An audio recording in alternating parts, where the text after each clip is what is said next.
सभी देशवासियों एवं उत्तराखंड वासियों को जय हिंद। साथियों, कैसे हैं आप सभी लोग?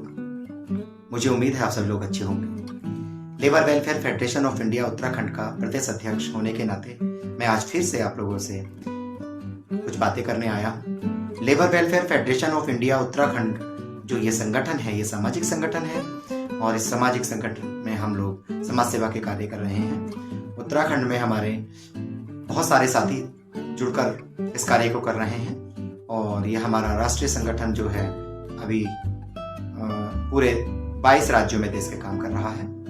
हमारे इस संगठन के राष्ट्रीय अध्यक्ष माननीय श्रीमान अशोक शर्मा जी हैं और हमारे जो राष्ट्रीय उपाध्यक्ष जी हैं माननीय श्रीमान शिव कुमार पाठक जी हैं और हमारे जो राष्ट्रीय महामंत्री जी हैं माननीय श्रीमान संगम कुमार वाल्मीकि जी हैं और हमारी तमाम सभी जो राष्ट्रीय टीम है, सभी लोगों का ये सपना है कि हमारे देश में जो असंगठित श्रमिक हमारे हैं उन लोगों के लिए हम कुछ कार्य करें और जो पीड़ित है हमारे देश में, जो पीड़ित समाज है, गरीब हैं, हम लोग उनकी आवाज़ जो है शासन प्रशासन तक पहुंचाएं। हमारा अभी देखिए, क्योंकि हमारे 28 मुद्दे हैं जिन पर मैं अक्सर बात करता रहूँगा, जो हम लोग चाहते हैं कि देश में वो पूर्ण हो और हमारे देश के गरीब लोगों की स्थिति सुधरे। जिसमें कि हम पहले भी बता चुके हैं कि हमारे देश में जो है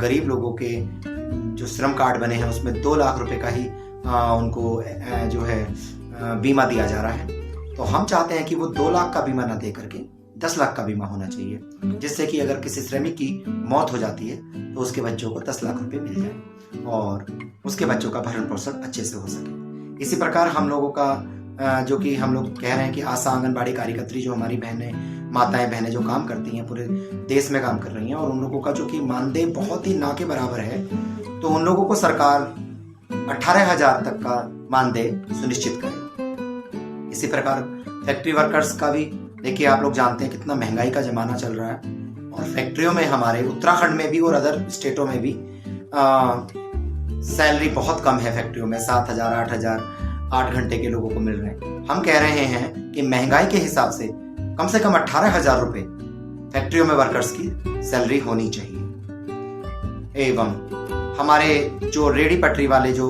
लोग जो ठेले लगाते हैं, जो छोटी छोटी दुकानें पटरियों पर लगाते हैं, उनके लिए भी सरकार पेंशन योजना लागू करे। हमारे देश में जो बुजुर्ग लोग हैं उन बुजुर्गों की 60 साल की उम्र के बाद 5,000 रुपए की पेंशन शुरू होनी चाहिए। हमारे जो सरकारी कर्मचारी हैं हमारे प्रदेश उत्तराखंड में, उनकी जो पुरानी पेंशन है उस पेंशन की बहाली हमारे प्रदेश में होनी चाहिए, क्योंकि पुरानी पेंशन से उनका जीवन जो है आसान बनेगा।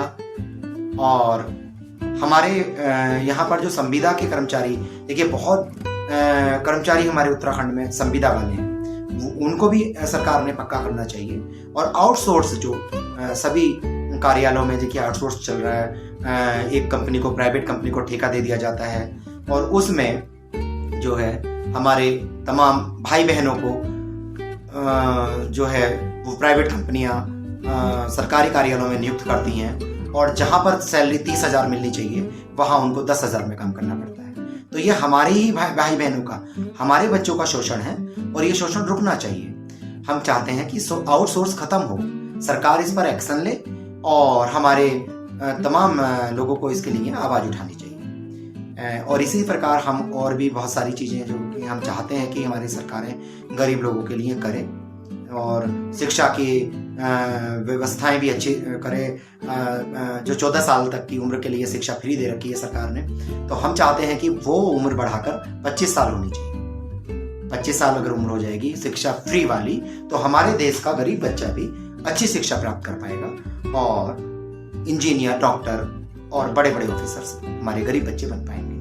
तो हम सरकार से यही मांगे उठा रहे हैं। और कोरोना काल चल रहा है, तो इस समय कोरोना का बहुत ज़्यादा देखिए आप लोग सुनने में रोज हमारे टीवी पर सब दिखा रहे हैं कि रोज कितने केस बढ़ रहे हैं। तो हमें उससे भी बचाव करना है और उससे बचाव करते हुए हमें जो है अपने देश के बारे में भी सोचना है। मैं लेबर